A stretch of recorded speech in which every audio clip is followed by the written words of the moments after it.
Hey guys, কি অবস্থা? ভালো আছেন আপনারা? তো আসসালামু আলাইকুম।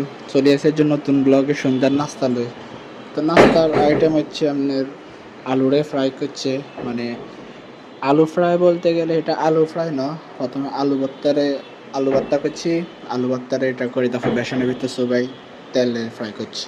তো জিনিসটা খারাপ না, একদম মজা হয়েছে।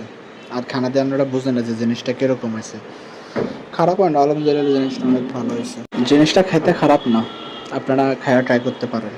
এটা অনেক মজা আছে। তো আমি অনেক ফিল নিয়ে খাইতেছি, আপনারা দেখতেই পাইতেছেন। একটু সালাদ, সাথে সালাদ থাকলে অনেক মজাই লাগে। তো আসলে আমার কথা কইতে কষ্ট হইতেছে, কি লেগে আপনারা বুঝতে পারতেছেন আমার বয়সটা, কাশি উঠছে, ঠান্ডা লাগছে, এটা লেগে বা একটু কথা কইতে কষ্ট হইতেছে। প্লিজ ডোন্ট মাইন্ড, খাওয়া দেখেন শুধু। কিন্তু আবার চাইন প্রত্যেক ব্লগে আমি আবার কই দিই আমনে করে, মুখ দোষ দিবেন না। দরকার হলে বানাই খান, এটা আরও ভালো, কিন্তু আরেকজনের খানাত মুখ দোষ দিবেন না। তো এমনি ভালো লাগছে। কিন্তু আবার আকুতর মরিচ লমন, এই যে মরিচ, এই মরিচ ইয়ান কুচি কুচি করে এলেছি। মরিচ দিয়ে খেতে একটু ভালো, ঝালের ফ্লেভার আছে, একটু ঝাল ঝাল ফ্লেভার আছে। তো যাক, খাওয়াটা একদম দারুণ আছে। তো গুড বাই।